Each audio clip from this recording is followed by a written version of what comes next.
He was president of American Studies Association.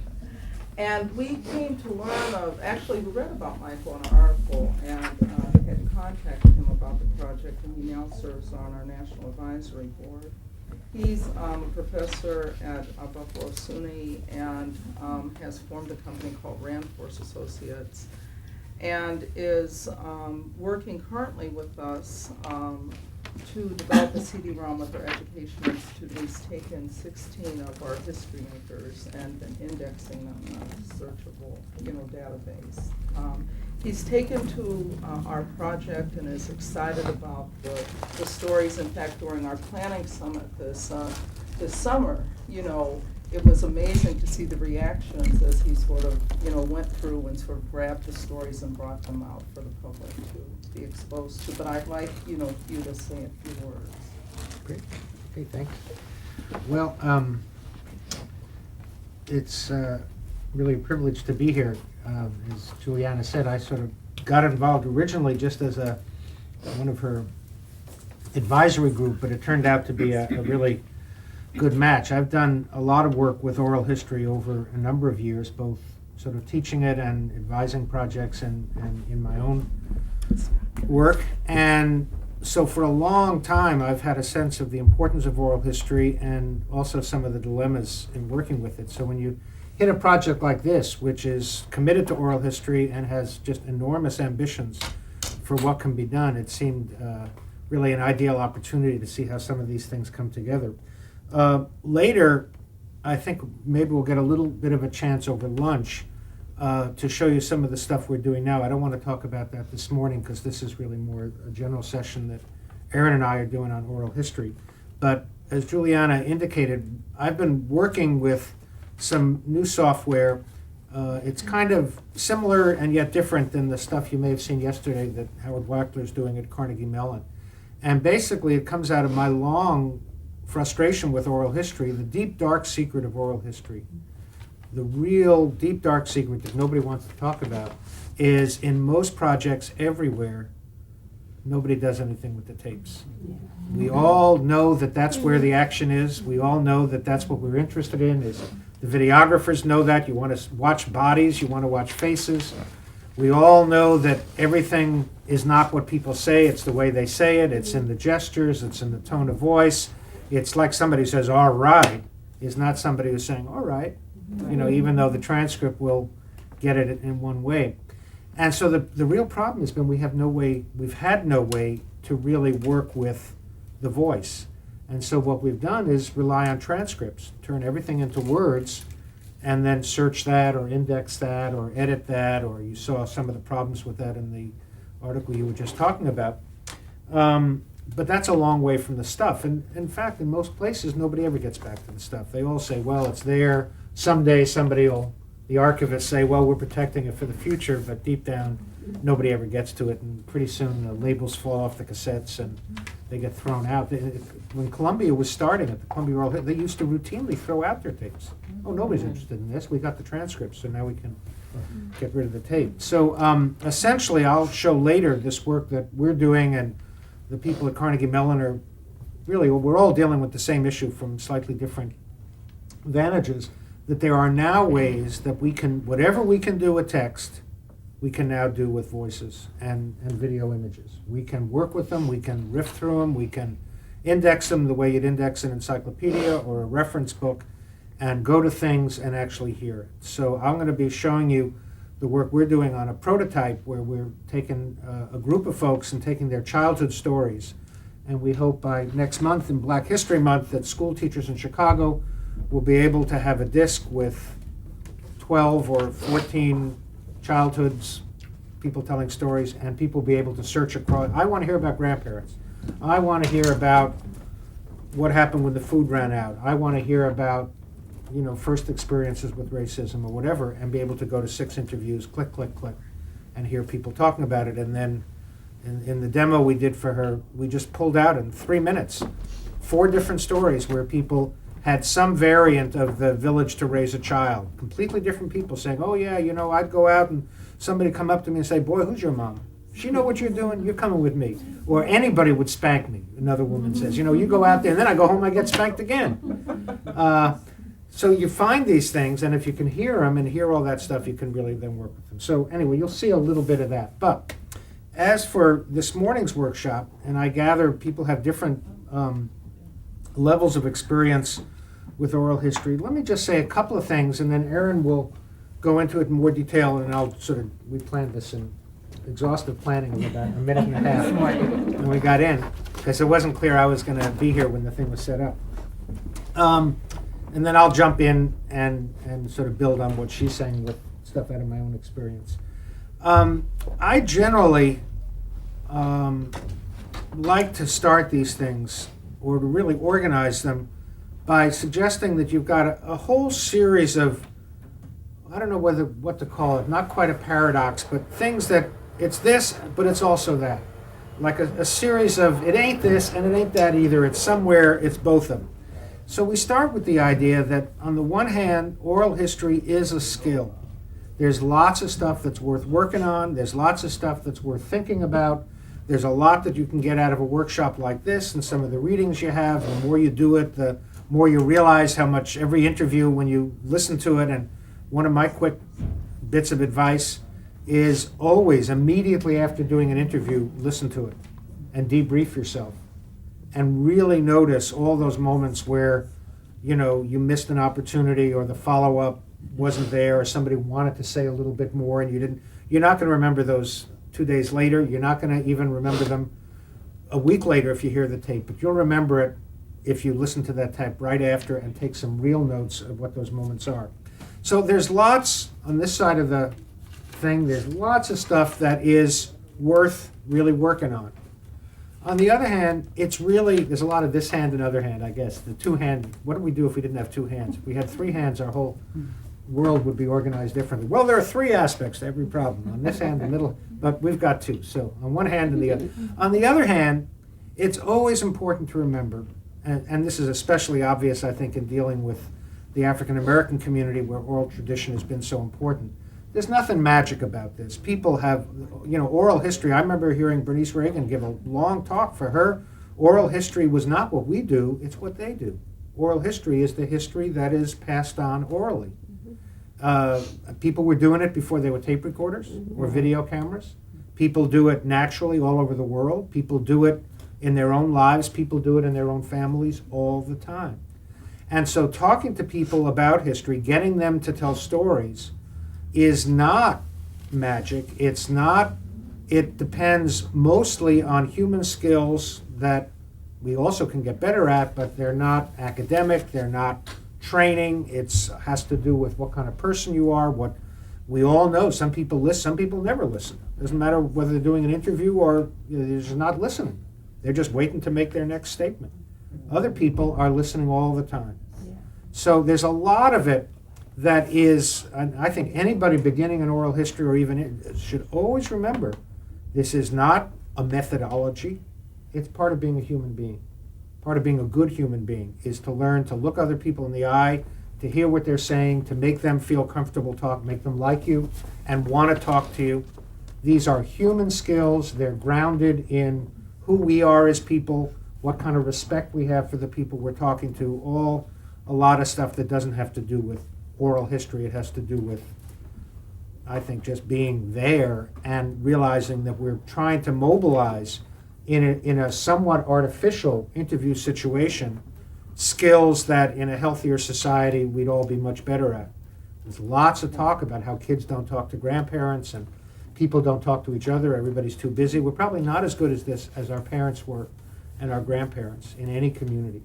When people used to be on a long car ride or a long train ride, you didn't have a video in the back seat. You talked and people told stories. You look at some of these old novels and you just put two people in a wagon and you've got a basis for the next 80 pages because they got to tell stories. They got a long way to go at 4 miles an hour between Baltimore and someplace, so they're going to fill that up with stories. So again, on the one hand, it's a skill. On the other hand, it's not a skill. It's a natural mobilizing of human interaction, human relationships, and human sensitivities. Second, one hand and the other hand, and this has already been touched on. In the one sense, oral history is getting the history that people have. We imagine it as a way to create an historic document. They've got something in their memory. They are encouraged to recite it or perform it or present it or share it. We're getting it, we're capturing it, we're saving it, and it goes into the record, into the archive, and it's their history. So on the one hand, oral history is a way to get a story or experience that people have into the record. On another sense, oral history is a conversation. Conversations have two sides. The conversation is taking place now, not then. They may be remembering something that happened then, but they're talking about it now. The first thing that got me started in oral history was reading Studs Terkel's book on the Depression, Hard Times, and reading a lot of the reviews and feeling that mostly they were missing the point. In his book, right here in Chicago, a lot of those interviews, people were talking about the 30s, but they were doing this in 1968. Surprise, surprise. They were all talking about their youth, their kids, why people don't understand what we sacrificed, right in the middle of one of the biggest, cultural youth crises the world had seen. There's a relation between that. There's a relation between doing an interview with an elderly person now is a lot different than doing it in, the week after Dr. King was killed. Mm-hmm. And when they talk about growing up in Savannah in the 19-teens or something like that. It's a dialogue because of the way you ask your questions. It's a dialogue because, you may be the same age as the person, or you may be 11 years old, or you may be from the north and they're from the south. People always get into this thing, is an insider interview better than an outsider interview? Or shouldn't you be an insider? Should you be black to interview a black person? My sense is all of that stuff, forget it. Every interview, you're an insider and an outsider by definition. We're all human beings, so anybody who can't connect with another person, wherever they're from, is giving up on something. And yet you can be from the same family, from the same town, from the same generation. Your life is not their life. You're not inside their head, you're outside their head. And the nature of that dialogue, the nature of that relationship, the way the questions shape what they're saying has a lot to do with what gets said. There's no way around that. And as I'll say in a second on some other points, one of the things a lot of us in oral history, I think, have gotten a lot of experience with is turning disadvantages into advantages. You can sit there and say, well, then it's obviously not going to be any good as history because we're mucking it up with whatever the present context is, or the fact that I'm, from Brooklyn and don't know anything about, growing rice, which this person's trying to tell me about, or whatever it is. No, we want to turn that to our advantage. That sometimes, I did a whole book on steel workers, and I learned very quickly that I would be much better off not spending, I tried to learn a good bit, but I didn't want to know too much, because I wanted the steel workers I was talking to feel they had something to tell me. If I went and said, yes, well, of course, we all know about metallurgy, and we all know about this, so what do you think about that? They'll say, well, Professor, I don't think nothing. You already know it. And they're already a little intimidated because I was a professor anyway. So if I said instead, tell me, so what are you doing that for? Or how do you know how to do that? Or what's going on in that furnace? Then the person would tell me what they know.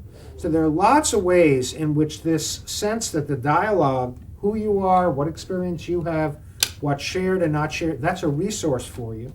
You shouldn't be afraid of it. It's best to acknowledge it. And it then comes into interpreting, what comes out in the interview.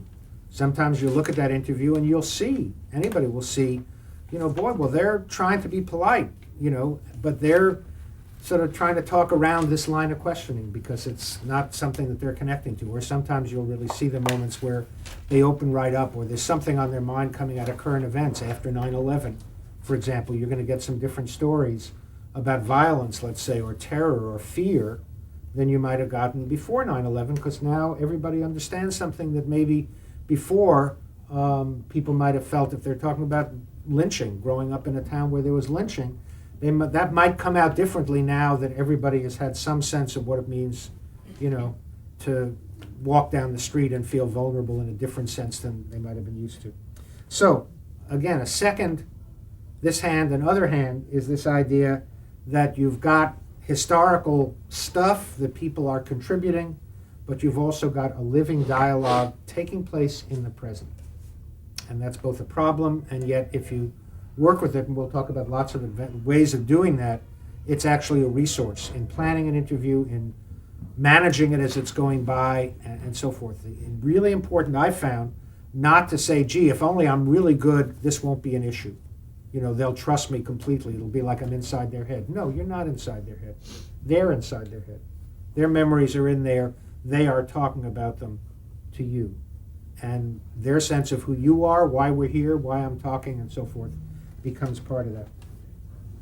A third level of this hand and other hand is that when you look at a lot of oral histories, they are, of course, deeply important for the kind of irreplaceable information and perspectives that they provide. There are stories that we otherwise wouldn't have. That's why we get involved in a lot of oral history. There's a whole range of experience that you've got to hear from people who lived it, because it's not in the books, and it's not in the newspapers, and it's not in the speeches. It's there inside people's heads. So that's one of the main reasons you have projects like this, and certainly it's one of the main advantages of the archive and the interviews, certainly the ones I've been listening to. On another level, though, it's really helpful. Historians, particularly when this stuff gets taken seriously, there's, a kind of, I did all this work on steelworking, so I keep coming up with steelworking metaphors. There's a real sense that historians often have that the stuff that they find is the raw material, and that they are the ones who turn it into something. So you go to a newspaper and you find your primary sources. You go to photographs, you find your primary sources. You go to an interview and you get your stuff, but then we, the historians, will shape it into history. So I used to talk a lot about how we got a problem with the word history. There's capital H history, which is sort of what you find in a book, and then there's history, which is just everything that happens. And there's a tendency a lot of people have to think of the interviews as the little h history, the raw material, and we will be the ones who make sense out of it, meaning the scholars or whoever. And something that I've felt a lot in oral history, and this touches back to my first point about basic human things, is that this idea that the interviewee is providing raw material for somebody else to make sense of is really wrong. The interviewee is doing history, same as you would be doing history, or I would, or anybody writing a book. In fact, it's my belief, we all do history all the time. If you say, what did you do over the holidays? You are not saying, well, I got up and I brushed my teeth. That took a minute and a half, and then I combed my hair. No, you're saying, here are the highlights. You are providing a story that selects details, gives them significance, has sometimes a meaning. Well, I learned not to, never have my mother-in-law over again, but she's going to be there next Christmas, so there we are, Whatever it is, you are making a story out of that. In their interviews, people are, talk about HistoryMakers, the wonderful name of this project. People are not just making history in what they did with their lives. They are making history when they're telling you about it. They are saying, here's what I think is important. Here's what I think,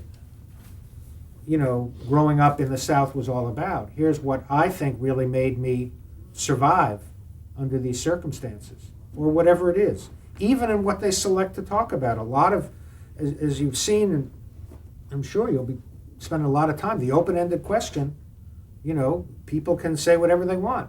And you'll learn a lot by seeing what kind of choices they're making and the kind of story they come up with.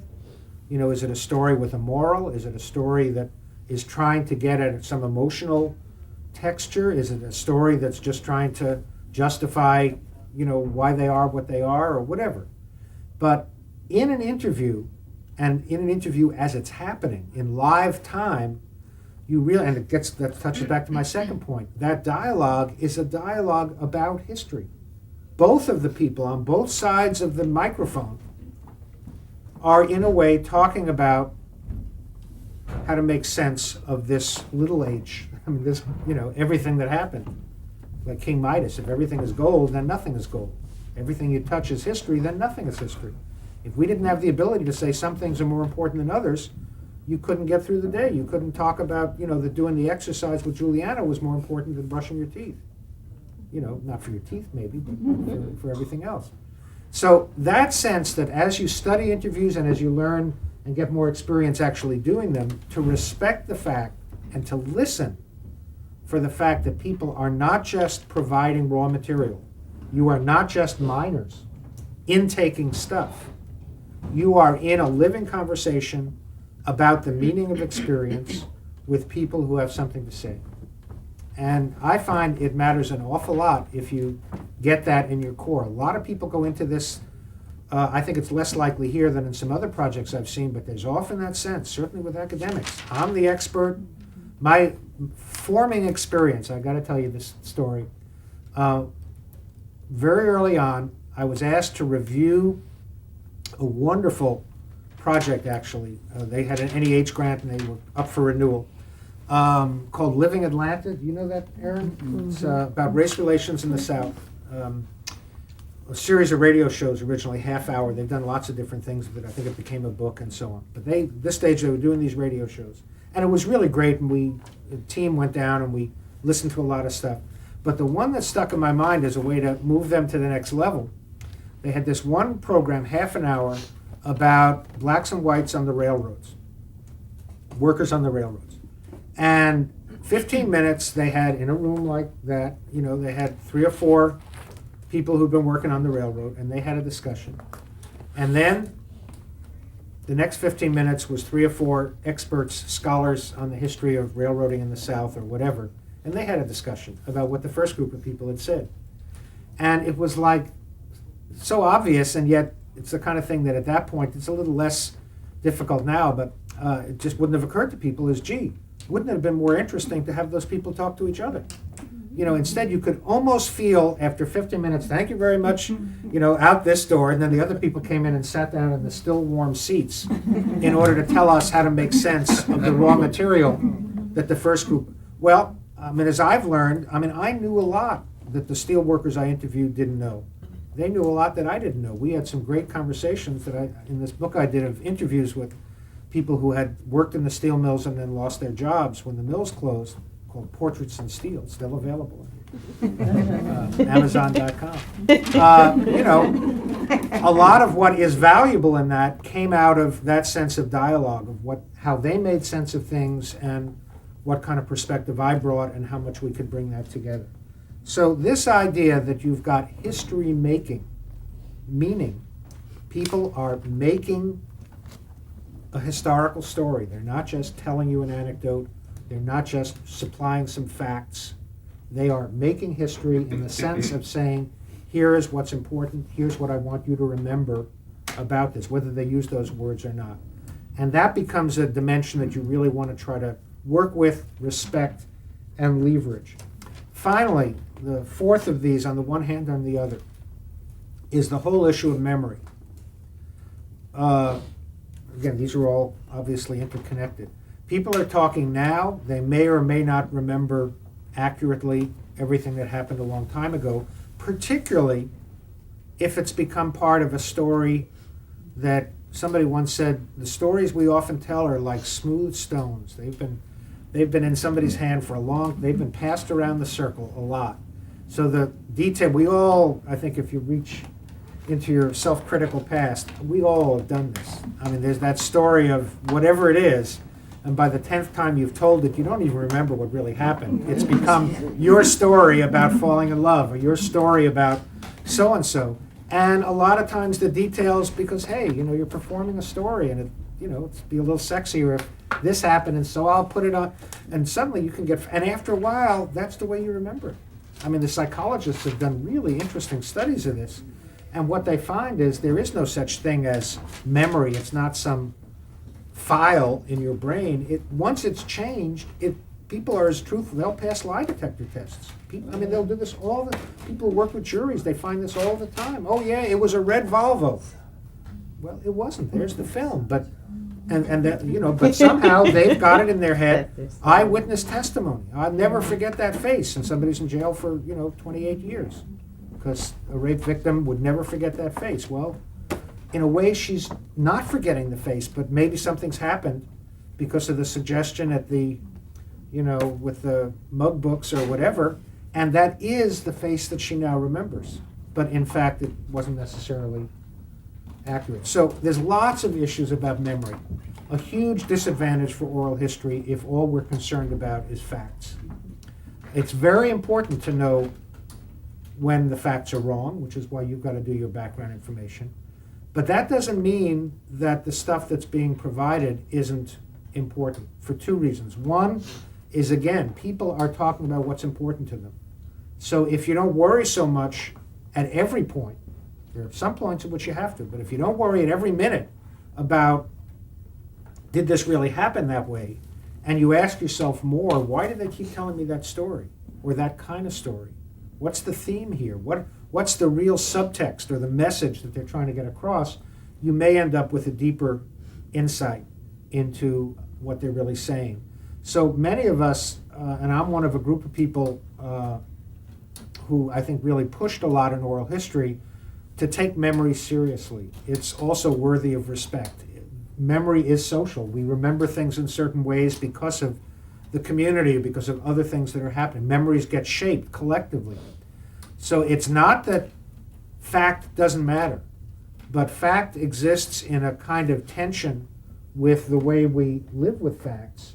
And the more aware you are of that, the more you can work creatively to understand the richness of what's being provided. One of the best examples of this, for a very quick illustration, is an Italian scholar. He's written a lot, actually, about the United States, mainly in Appalachia, named Alessandro Portelli, who you met at that, was he at Columbia? He was. Yeah. He was.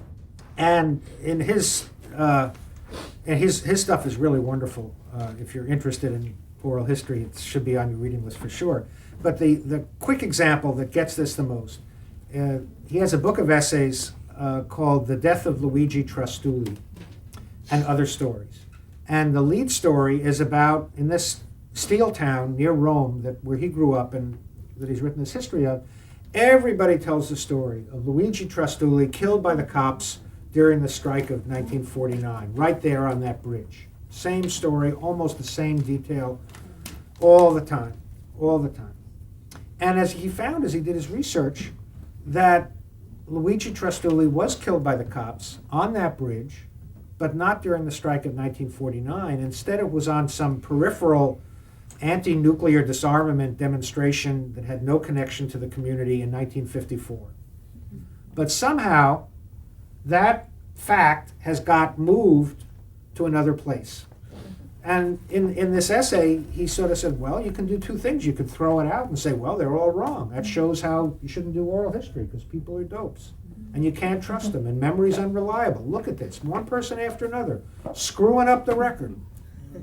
So you can do that. Or you can sit around and say, what is it telling me about this community that somehow there's been this collective moving of this symbol. There's another wonderful book closer to home and closer to this project, some of you may know, called One Blood. Anybody know that book? The story of Charles R. Drew.